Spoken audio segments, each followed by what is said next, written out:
செய்தியாளர்களிடம் பேசிய ஜி.கே. வாசன், தமிழக விவசாயிகளின் கோரிக்கை குறித்து நடவடிக்கை எடுக்கப்படும் என குடியரசுத் தலைவர் பிரணாப் முகர்ஜி உறுதியளித்துள்ளதாக கூறினார்.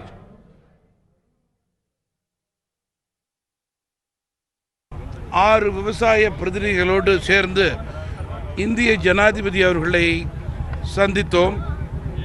விவசாயிகளுடைய உண்மை நிலையை, அவல நிலையை, அபாய நிலையை அவர்களுக்கு எடுத்து கூறினோம்.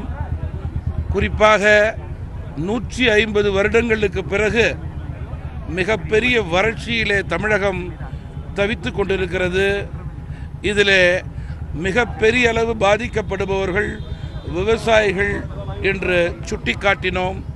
அவருடைய அத்துணை கோரிக்கைகளும் நியாயமான கோரிக்கைகள்.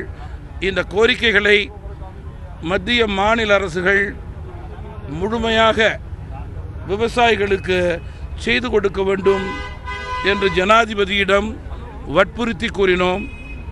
ஜனாதிபதி அவர்கள் மிக பொறுமையாக 15 நிமிடம் விவசாய பிரதிநிதிகளோடு அவருடைய கருத்தை கேட்டுக்கொண்டார்.